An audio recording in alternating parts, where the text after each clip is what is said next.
전 세계에 775병, 국내에는 단 1병. 그러니까 이게 유일합니다. 그러니까 아마 영상을 보신 분들도 보신 적이 없으실 거예요.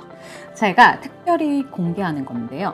이거는 귀한 루이 13에서도 더 귀에서 붙은 이름 레어 캐스크의 3번째 에디션이고요. 보면 엄청 고급스러운 검정색의 나무로 되어 있는데 이게 그 아까 만든 그 특별한 캐스크가 TL송인데 그거와 같은 재질로 만들었다고 합니다. 그러니까 이 케이스 자체도 엄청 비싸겠죠. 열어서 보여드릴게요. 이렇게 하고 버튼을 누르면 짠! 와 대박! 엄청 멋있죠? 정말 손이 약간 떨려요. 왜냐면 얘가 얼마겠냐고. 와인 포함한 모든 바틀 중에 단독 바틀 중엔 제일 비쌀 것 같은데? 안녕하세요, 와인 여신입니다. 제가 아주 드물게 와인이 아닌 주류 컨텐츠를 다루고 있는데 대표적인 영상이 헤네시 편이었잖아요. 근데 그 영상을 보고 많은 분들이 루이 13도 한번 다뤄줬으면 좋겠다는 말씀을 하셔서 거의 1년 반 만에 제가 이렇게 외도를 해보려고 합니다. 꼬냑에 대해서는 제가 설명을 한번 드렸죠. 술은 크게 양조주와 증류주로 나뉘는데 곡물, 그러니까 흔히 쌍남보리, 몰트로 양조한 술을 증류해서 만든 게 위스키, 그리고 과실로 증류를 해서 만든 게 브랜디죠. 브랜디 중 대표적인 것이 꼬냑과 알마니악인데 이 차이는 이름에서 알 수 있듯 만드는 지역이 우선 다르고, 알마니악은 주로 1단 증류기를 통해서 증류를 하지만 꼬냑은 2단 증류를 통해 증류를 해서 퀄리티의 일관성이 높아 더 높은 평가를 받는다고 말씀드렸어요. 꼬냑도 많은 브랜드들이 있지만 하이엔드, 명품 꼬냑이라고 하면 가장 먼저 떠오르는 브랜드가 있죠. 바로 오늘 소개해드릴 루이 13일 텐데요. 루이 13은 어쩌다가 명품 꼬냑의 대명사가 되었나? 그 얘기를 오늘 해보겠습니다. 루이 13은 프랑스의 왕이죠. 그래서인지 루이 13의 별명이 왕의 꼬냑 혹은 꼬냑의 왕이잖아요. 제일 먼저 떠오르는 질문은 이런 거예요. 많고 많은 왕 중에 왜 루이 13이야? 이건 레미 마틴 가문이 꼬냑 지방에 정착을 한 게 1620년대인데 이때 프랑스를 통치하고 있던 왕이 바로 루이 13이래요. 그러니까 왕에게 바치는 찬사임과 동시에 레미 마틴의 시작점을 의미하는 거겠죠. 많은 분들이 루이 13을 레미 마틴의 최고의 꼬냑으로 알고 계시는데요. 근데 그게 꼭 틀린 말은 아닌데 이제 레미 마틴과 루이 13은 별도의 브랜드로 분리가 됐다고 해요. 그래서 제가 오늘은 레미 마틴의 역사나 종류에 대한 설명은 생략하고 루이 13에 대한 얘기만 할 건데요. 17세기부터 꼬냑을 만들었지만 오늘날의 레미 마틴, 그리고 루이 13을 만든 사람은 폴 에밀 레미 마틴이에요. 이분이 1841년부터 가문을 맡았는데 우선 오크통 형태로 판매를 하던 방식에서 벗어나서 병입을 해서 가문의 이름을 넣어서 팔기 시작합니다. 그러니까 브랜드를 만든 거죠. 우리가 와인에서도 필립 로칠드 남작이 처음 와인을 병입을 해서 무통 로칠드를 시작했던 것처럼, 근데 그게 로칠드는 1920년대일 거예요. 이걸 제가 왜 하냐면 제가 얼마 전에 무통 2022 빈티지 아트 라이브를 공개하는 행사에 다녀왔잖아요. 근데 2022년이 필립 로칠드 남작이 로칠드와 함께한 지 100년이 되는 해다 라는 얘기를 들었단 말이에요. 근데 폴 에밀 레미 마틴은 그것보다도 한 80년 정도 빨랐던 거죠. 그러니까 선구자였던 것 같아요. 그가 1874년 그랑상파뉴에서 나는 포도로만 만든 최고급 꼬냑을 아주 화려한 디켄터에 넣어 판매를 하기 시작했는데 그게 바로 루이 13의 시작입니다. 당시에는 이걸 그랑상파뉴 베리 올드 에이지 언노운이라고 적어서 팔았다고 해요. 그러니까 직역하면 아주 오래된, 근데 얼마나 숙성됐는지 정확히는 모르는 그랑상파뉴, 뭐 이런 거겠죠? 우리가 꼬냑을 얘기할 때 꼭 나오는 단어가 하나 있죠. 기억하세요? 네, 꼬냑의 시간자. 오드비. 오드비에 대해서도 제가 헤네시 편에서 간단히 설명은 드렸는데 프랑스의 꼬냑 지방에서 백포도, 그러니까 우리말로는 청포도를 2중 증류해서 만든 원액이에요. 9리터의 와인을 1차 증류를 하면 3리터로 줄고 여기서 2차 증류를 하면 1리터만 남는다고 합니다. 이 오드비의 숙성 연도에 따라 꼬냑의 등급이 나눠진다고 말씀을 드렸어요. 루이 13은 당연히 이 가문에서 가장 오래되고 좋은 오드비를 블렌딩해서 만드는데 최소 40년에서 100년이 넘는 무려 1000개 오드비 샘플 중에서 골라서 만든다고 합니다. 그러니까 이 제출된 1000개가 넘는 오드비의 샘플 중에서 단 2%만이 루이 13이 된다고 하니까 그래서 꼬냑은 셀러 마스터가 중요하다고 말씀드렸어요.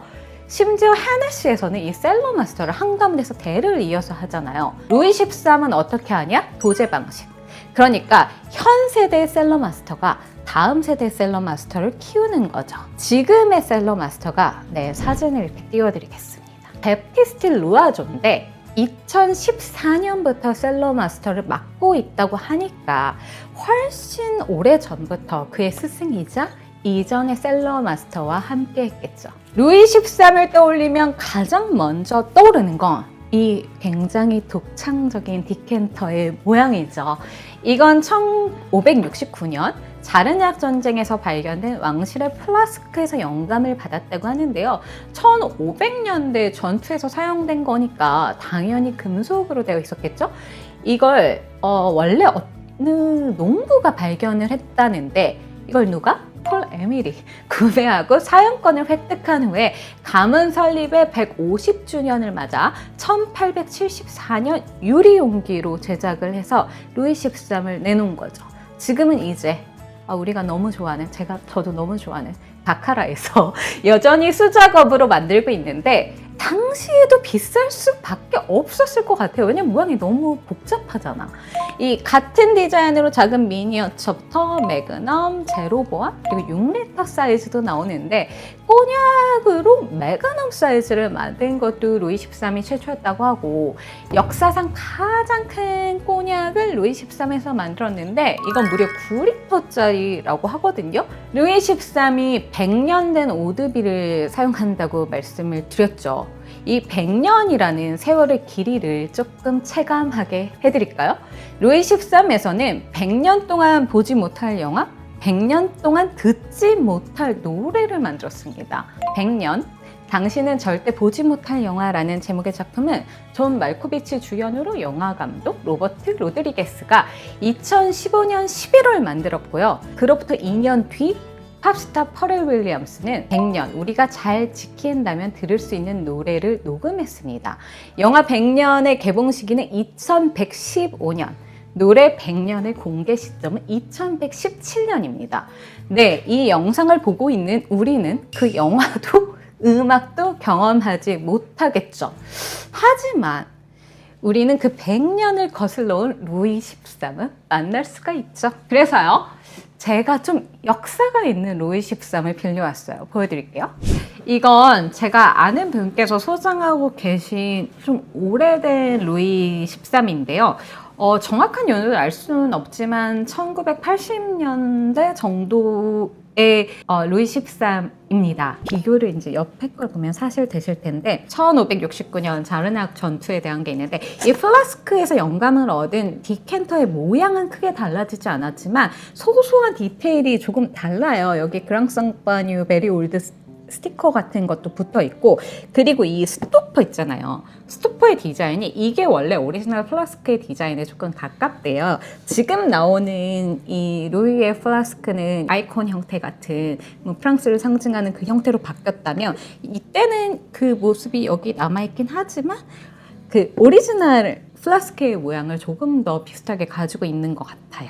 이렇게 고급 꼬냑의 큰 장점 중에 하나는 이 꼬냑을 지금도 마실 수 있다는 거잖아요. 제가 헤네시 편에도 말씀드렸는데 원래 오드비 컬러가 그렇게 진하지 않다고 말씀을 드렸잖아요. 시간이 지나면 지날수록 컬러가 진하게 숙성이 되어 가는 건데 그렇기 때문에 이 루이도 컬러가 좀 일반적인 꼬냑보다는 진한 컬러를 보여주는데 이렇게 오래된 꼬냑은 보시면 훨씬 더 진한 컬러를 가지고 있죠. 맛있겠네요. 지금 나오고 있는 루이의 전 모델도 제가 한번 가지고 와봤어요. 그러니까 전반적으로 조금 디자인을 더 약간 심플하고 간결한 느낌으로 가는 것 같은데 이게 좀 클래식을 좋아하시는 분들한테는 아쉬운 부분일 수도 있고 또 근데 그게 트렌드죠. 그래서 원래는 이런 형태의 케이스에 보시면은 이렇게 오픈을 이게 이렇게 들어가는 거였겠죠? 형태였다면 지금의 형태의 오픈도 제가 한번 보여드리도록 하겠습니다. 보면 이렇게 뚜껑이 되어 있어요. 그럼 우리는 알 수 있죠. 이렇게 열면 된다는 걸. 이렇게 되어 있고 이렇게 열면 이렇게 병이 되어 있습니다. 너무 멋있죠? 이게 다 핸드메이드로 만들다 보니까 하나하나 조금씩 다를 수밖에 없잖아요. 그래서 제가 또 유난히 예쁜 루이 13을 오늘 가져왔습니다. 열면 이런 형태로 되어 있죠. 옆에 스토퍼가 따로 되어 있고 바닥에 보시면 병임 날짜도 이렇게 스티커로 붙어 있습니다. 제가 지금 바카라에서 만든다고 말씀드렸잖아요. 그래서 이렇게 바카라고 써 있고 여기까지만 보여드리면 조금 서운하잖아요. 그래도 와인 여신 채널인데 그래서 아주 특별한 에디션도 제가 준비를 했습니다. 바로 한정판 레어 캐스크 42.1입니다. 역사상 세 번째 에디션이자 이전 에디션으로부터도 15년 만에 출시된 레어 캐스크인데요. 레어 캐스크는 뭐냐? 이 셀러마스터가 10에서 한 20년마다 특별한 개성과 깊이를 지닌 단 하나의 숙성 캐스크를 선정해서 병입하는 말 그대로 레어한 희귀 제품이에요. 이번 레어 캐스크 42.1은 앞서 말씀드렸죠. 셀러마스터 바프티스트 루아조의 첫 번째 에디션입니다. 그가 숙성 과정에서 발견한 특별한 오크통에서 숙성돼서 독특한 맛과 향을 갖췄다고 하고요. 도수가 42.1도에 맞춰 이름을 붙였다고 합니다. 이번 레어 캐스크 42.1은 총 775병 한정 생산이 됐고요. 그 중에 한국에는 특히 단 한 병 입고됐다고 합니다.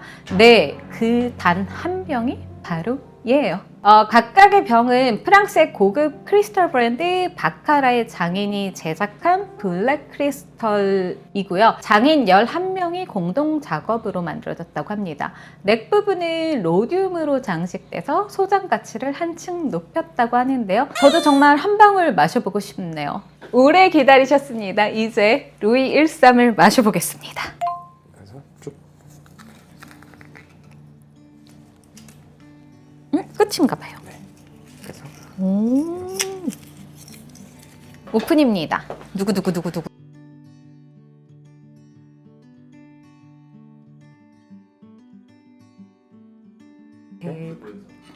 하고 이제 요거를 하나 더 하면 요거를 이렇게 해서 스토퍼를 영롱하죠. 이걸 제가 마실 거예요. 루이와 관련된 다양한 요런 전용 잔도 있고 이런 스포이드들도 있어요. 이런 것도 너무 멋있지 않아요? 제가 숙련돼 있지 않아서 이거는 조금 익숙하신 분께 부탁을 드릴 건데 이렇게 이건 좀 가벼운 핸디형 이렇게 넣어가지고 이 부분을 막아가지고 이렇게 꺼내는 거. 얘는 뭔가 핸디는 아니고 압력이 가는 것 같아요. 그래서 이렇게 꺼내는 게 있습니다. 이걸로 꺼내서 잔에 한번 따라 보도록 할게요.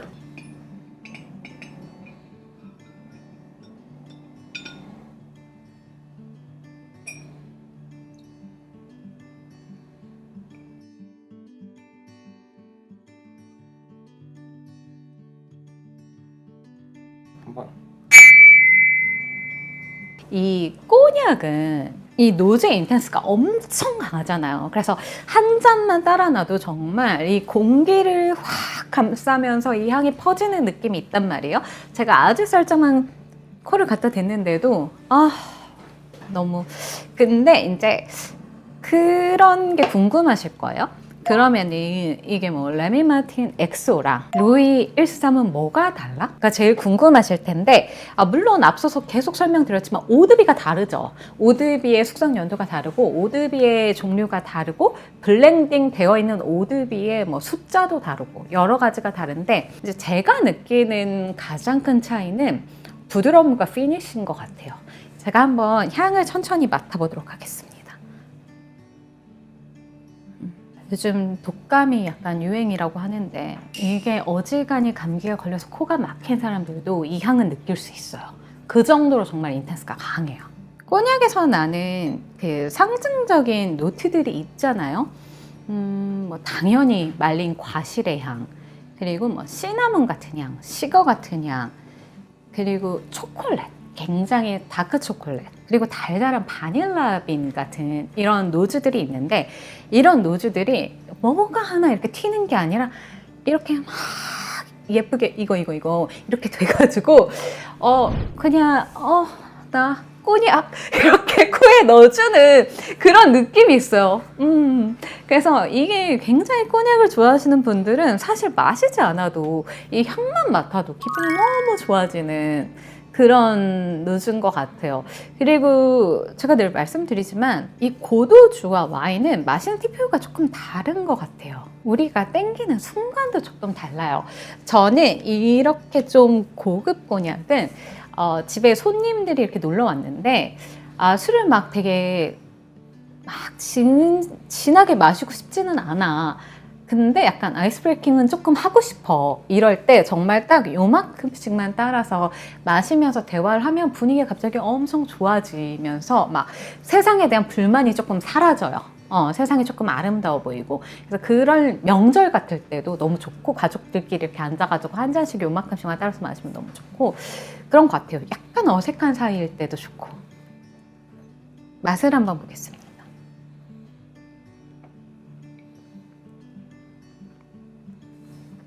제가 꼬냑을 되게 자주 마시진 않아요.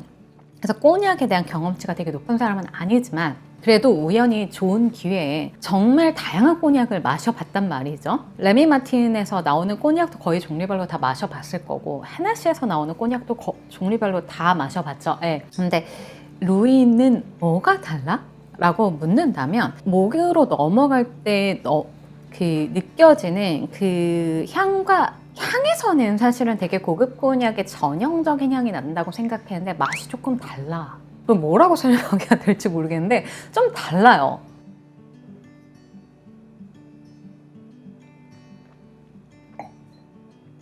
이 표현이 맞는지 모르겠는데 맑아요. 목을 넘어갈 때 걸리는 것도 없이 되게 깔끔하게 넘어가는데 피니쉬가 길어요.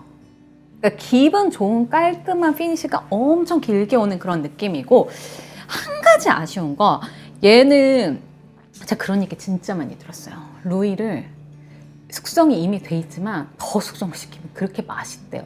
사실 당연히 서늘하고 해가 드지 않는 곳에서 보관을 해야겠지만 집에서 이렇게 그냥 인테리어용으로 이렇게 서재나 이렇게 응접실 같은 데 놓기에도 좋고 이렇게 아름다운 디켄터와 스토퍼가 있으니 집에다가 길게 보관을 하시면서 조금 즐기시면서 변화를 느껴가기에 너무 좋은 꼬냑이다. 그래서 그렇게 해서 그냥 아무튼 몇 년 정도 즐기신다면 정말 이 가격이 아깝지 않지 않을까라는 생각이 들어요. 루이 13을 사랑했던 대표적인 인물들은 너무너무 많지만 윈스턴 처칠이 이 루이를 따놓고 선거에 이기거나 중요한 이벤트가 있을 때마다 이렇게 따라서 마셨대요. 그건 참 좋은 것 같아요. 이걸 한 병을 오픈해서 나한테 정말 특별하게 좋은 날 한 잔씩 마시는 거지. 이게 우리가 똑같은 위스키로도 내가 어떤 기분에 마시냐에 따라 맛이 좀 다르잖아요. 그러니까 그런 승리를 약간 자축하고 싶을 때 이럴 때 마시기에 너무 좋은 것 같아요. 이런 꼬냑 즐겨 드시는 분들은 막 그 얘기도 했잖아요. 이거를 마시고 나면 일부러 잔을 안 치워 놓는데요. 그럼 다음날 아침에 이렇게 딱 다시 다이닝룸에 오면 꼬냑의 향기가 이렇게 퍼져가지고 다음날 아침에도 기분이 좋다고. 그리고 옛날에는, 요즘에는 그 방식을 안 쓰지만 옛날에는 그래서 꼬냑 워머도 있었잖아요. 꼬냑 이렇게 데워가지고 휘발시켜가지고 이렇게 떠다니게 하는 그런 것처럼 이런 좁은 공간에서 가까운 사람들과 가까이서 좋은 꼬냑을 이렇게 한 잔 마시면서의 친밀도가 되게 좋은 것 같다. 근데 전 이거는 계속 하는 소신 발언인데 저는 이 정도의 좋은 꼬냑은 사실 시가랑 같이 즐기는 건 좀 반대하는 입장이라서. 왜냐면 둘 다 향으로 즐겨야 되는 거를 둘 다 향이 이렇게 좋고 강한 애들끼리 충돌을 할 필요가 있냐라는 생각이 있어서, 그래서 이런 이 정도 좋은 꼬냑은 정말 그냥 이 상태로, 아니면은 진짜 캐비어 살짝 조금 더 육향을 느끼고 싶다면 아주 고급 하몽 조금 곁들여서 먹는 게 정말 좋은 것 같아요. 천천히 즐기시면서요. 루이 13은 재미가 있으셨나요? 그럼 저는요. 다음 편은 와인으로 가기 전에 제가 개인적인 호기심이에요. 이렇게 좋은 꼬냑은 잔에 따라서 맛이 조금 향과 맛이 좀 달라지나 궁금해서 제가 좀 재밌는 잔을 가져왔거든요. 잔 테이스팅 간단히 하도록 하고요. 그리고 나서 다음에 또 다시 재밌는 와인 이야기로 돌아올게요. 혹시 와인이 아닌 또 궁금한 다른 주류나 난 이건 좀 궁금해 하는 이야기가 있다면 남겨주시고요. 그럼 저는 다음 시간에 만나도록 하겠습니다. 다음 시간에 만나요. 안녕.